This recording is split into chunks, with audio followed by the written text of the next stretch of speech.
Kalian pernah nggak dicap oleh orang lain sebagai sosok yang cuek, dingin, sombong, atau bahkan sampai nggak punya perasaan? Padahal kalian hanya nggak terlalu ahli dalam basa-basi. Kalian nggak tahu harus bereaksi kayak gimana. Dan kalian juga bukan tipe orang yang bisa mencair di awal kenal. Hati kalian sangat sensitif, mudah tersentuh, dan gampang kepikiran. Tapi yang orang tahu cuma bagian kalian cuek aja. Kalau kalian juga merasakan hal itu, aku punya sedikit pengalaman yang ingin aku bagikan kepada kalian. Bahwa dulu aku juga begitu. Aku juga bukan tipe orang yang jago nyapa orang lain duluan. Bukan juga tipe orang yang bisa langsung hangat ke semua orang. Karena aku butuh waktu untuk menyesuaikan diri aku di tempat baru atau dengan orang baru. Kadang ketika ada temen aku nyapa aku atau orang lain nyapa aku cuma bakalan senyum tipis atau bahkan gak senyum sama sekali. Bukan karena gak mau senyum, tapi karena aku gak terbiasa mengekspresikan diri aku. Lalu ketika ada temen aku atau siapapun yang mencoba bercanda kepada aku dengan gaya basa-basi, yang dimana gaya itu belum familiar di aku cuma bakalan tatap sebentar lalu cepat-cepat mengalihkan pandangan. Bukan karena mau mengabaikan mereka, tapi karena aku sendiri bingung bagaimana harus menjawab mereka atau bagaimana bereaksi di depan mereka. Dan dulu bagi aku itu bukanlah sesuatu yang harus aku paksakan. Karena aku kayak gitu juga punya alasan. Dari kecil aku hidup di situasi di mana kalau bicara itu harus hati-hati. Kalau jujur nanti bakalan diserang. Dan kalau berekspresi nanti bakalan dibilang berlebihan. Jadi aku tumbuh dengan cara yang lebih tenang tapi reaktif dari dalam.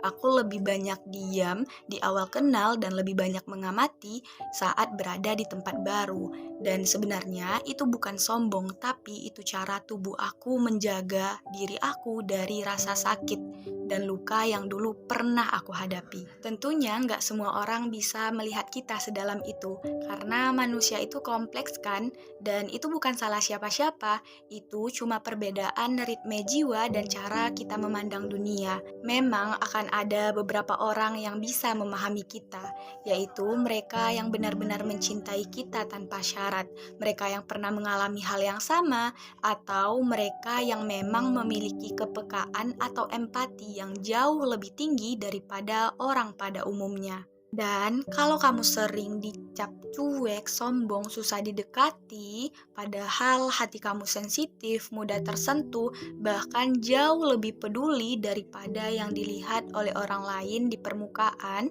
kamu perlu dengarkan ini.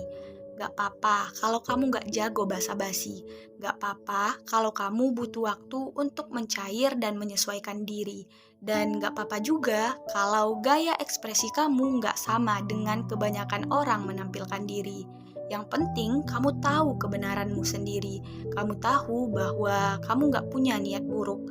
Kamu tahu bahwa hati kamu lembut. Kamu peduli, serta kamu tahu bahwa kamu gak pernah berniat menyakiti siapapun. Dan kalau suatu hari kamu ingin berubah, berubahlah untuk diri kamu sendiri, bukan untuk menyenangkan atau membuat orang lain merasa nyaman. Kadang bukan kita yang gak bisa mengekspresikan diri, tapi kita yang belum bisa menemukan ekspresi yang paling selaras dengan jiwa kita. Maka dari itu, temukanlah ekspresi apa yang sebenarnya paling cocok dengan jiwa kamu. Lalu setelah kamu berhasil menemukan ekspresi yang paling selaras dengan jiwa kamu, pelan-pelan cobalah untuk memberi ruang kepada diri kamu yang sebenarnya. Biarkan suara kamu keluar dengan ritme yang kamu pilih. Dan biarkan hati kamu belajar bicara tanpa rasa takut lagi. Aku bisa ngomong gini karena aku lebih dulu mencobanya. Dan akhirnya aku berhasil. Sedikit demi sedikit aku mulai mengenali ekspresi yang paling cocok atau yang paling selaras dengan ritme jiwa aku. Sehingga aku pun bisa mulai berbicara dengan jujur kepada diri aku sendiri dan orang-orang yang aku sayangi tanpa rasa takut lagi. Dan sekarang aku juga ingin kalian muncul ke dunia ini dengan versi kalian yang asli, bukan versi yang penuh dengan topeng, dan bukan juga versi yang kita bentuk agar bisa selalu tampil maksimal, padahal semuanya penuh kepura-puraan. Kalau hati kalian tergerak setelah melihat konten ini, ingat ya, memang prosesnya nggak mudah. Kadang, beberapa orang akan menganggap kita kurang ajar, nggak sopan, karena mereka sendiri udah dari kecil hidup di tempat yang ramah. Sedangkan pengalaman kita berbeda. Kadang ada juga orang yang akan menganggap kita bodoh karena mereka merasa lebih pintar dalam membawa diri. Dan kadang juga akan ada orang yang selalu salah paham kepada kita. Benarnya semua itu bukanlah sesuatu yang ingin menyudutkan kita atau menghancurkan kita. Itu adalah cara semesta untuk mengajarkan kita, untuk membentuk kita, agar kita bisa memahami dan mencintai diri kita lebih dari sebelumnya. Karena kalau nggak ditempa, kita nggak akan pernah belajar. Kalau nggak disalahpahami, kapan kita ingin memahami diri sendiri? Maka semuanya hanyalah cara semesta untuk membawa kita pulang ke diri sejati kita.